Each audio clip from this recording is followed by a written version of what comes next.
Welcome to the November 5th, 2021 video version of the Wagner Daily. My name is Rick Petticelli, and as usual, once a week, this video replaces the written commentary portion of our report. Hopefully it serves as a nice change of pace, as well as offer some insight as to how we set up our charts, what time frames and indicators we use.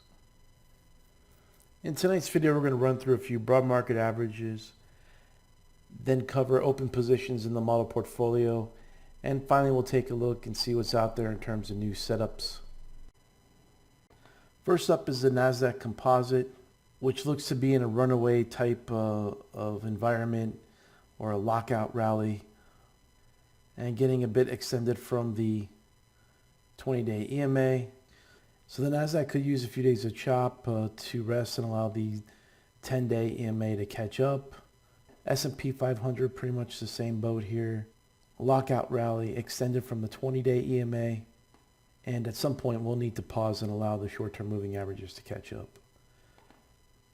IWP not as strong as the other two indices. A false breakout led to a pullback, a little shakeout, and then a move to new highs. Looks to be in pretty good shape. And we also have IWM, which broke out to new all-time highs this week. Pretty explosive price action.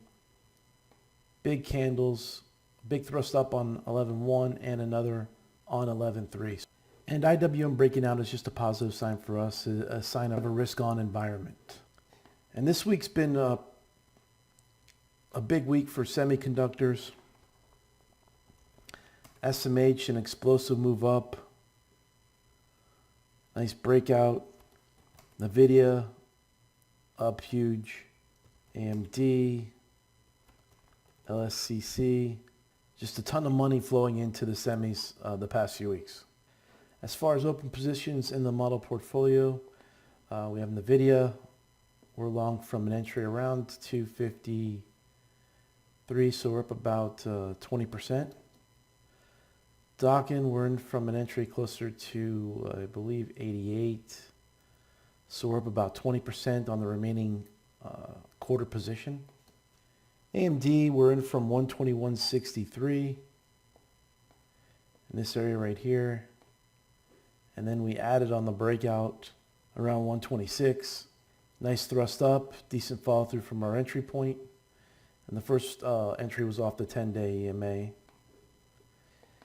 And S we purchased on Thursday over Wednesday's high and over this 68.60 breakout pivot. Not a ton of volume, but it was a pocket pivot day, and that's where volume today was greater than the biggest volume down day during the past 10 sessions. MRVL, we're up about 7% from our entry around 66. Not a fast mover.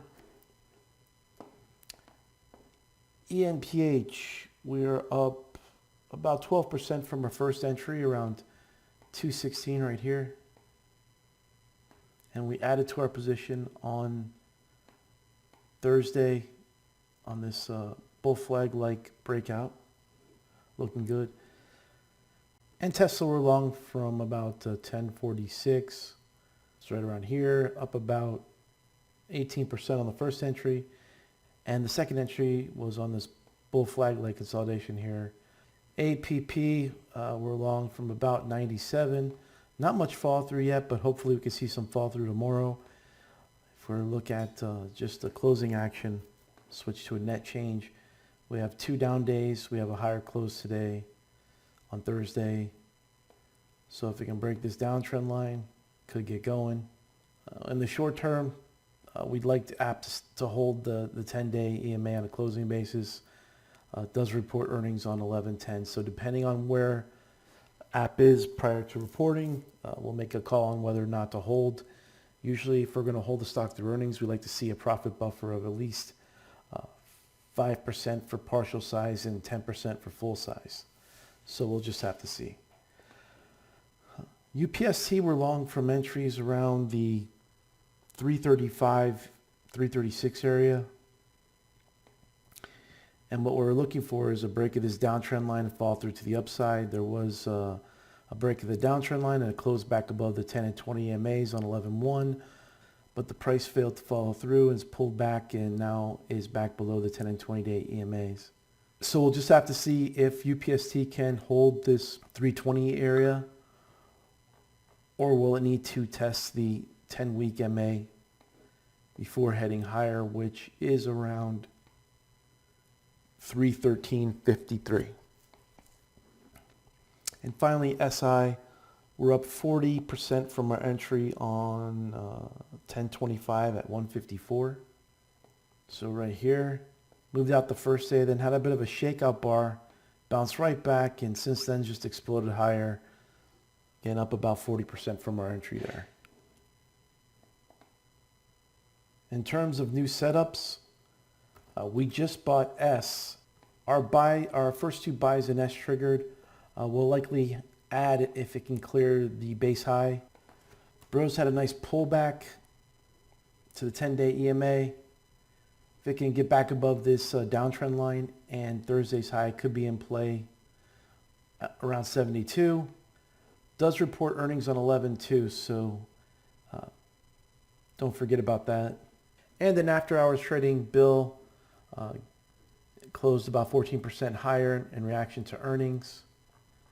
Here's a daily chart. There was a false breakout, a few of them, then a pullback to just shy of the 50 MA, and then it reported earnings on Thursday after the close, up about 14% again.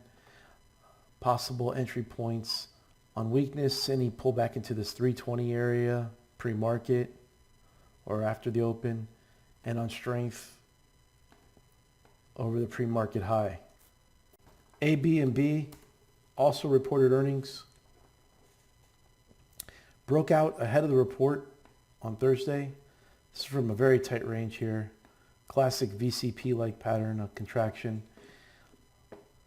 Closed at 178.45, and after hours trading closed at 180, so just slightly up.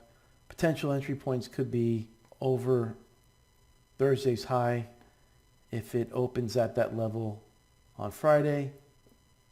So again, if the price can open around 180 or higher and hold, that could be an entry. We're also keeping an eye on XPEV. It's at the highs of a base. Broke this short-term downtrend line, gapped up.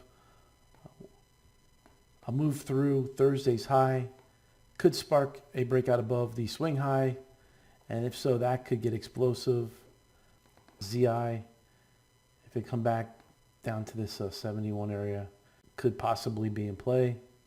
And the final chart of the night is PGNY, which did report on Thursday after the close.